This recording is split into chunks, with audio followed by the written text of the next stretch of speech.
everyone. So this is a quick video that I wanted to make demonstrating the difference between the stock rear view mirror versus a bar and rear view mirror that I got. Now, first thing first, this particular model that I'm using is made by Oxford. I have been riding this particular bike from day dot using these. The first day that I got delivery of the bike, before I even rode it, I took these off. So I was curious, there's more surface area on the mirror here. This is smaller. So what's it like? So to do an experiment, I went out like this. Both mirrors on. Looked like a dork.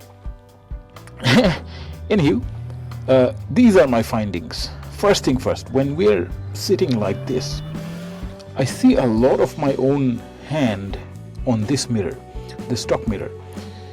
This poses a particular problem is while I can see at an angle who's on my rear left or rear right, but who's directly behind me, that to see that I have to either lean or do something. It's not directly as much visible. This mirror particularly is concave, so like a wide angle lens, we get a wider field of view. Also, another thing that is happening is when I'm holding the handle like this, I don't particularly see my own arm as much because it is slightly further out, and I can push it this way to see more from the left. But even though because of the curvature of the mirror, I can see who's directly behind me. It is very useful when let's say a scenario where we have gone on a group ride and I want to see how the guys are following me, right behind me and things like that, or some practical applications like that. It's always good to know who's where.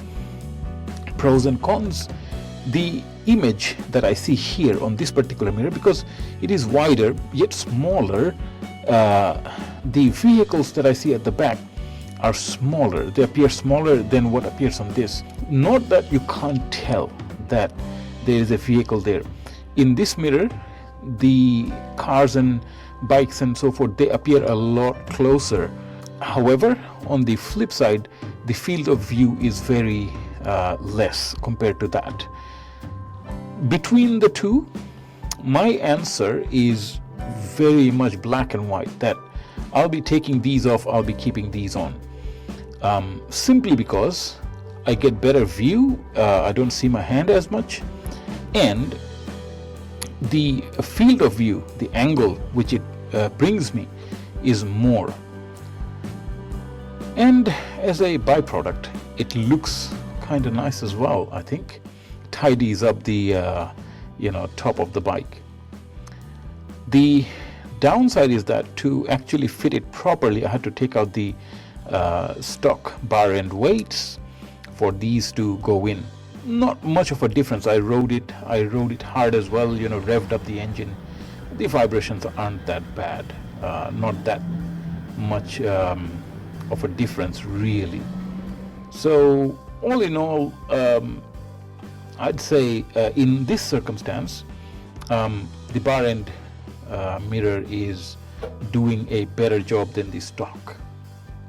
That's all I wanted to say, and those are the reasons why. Well, I'll see you in the next video. Stay tuned. Don't forget to subscribe.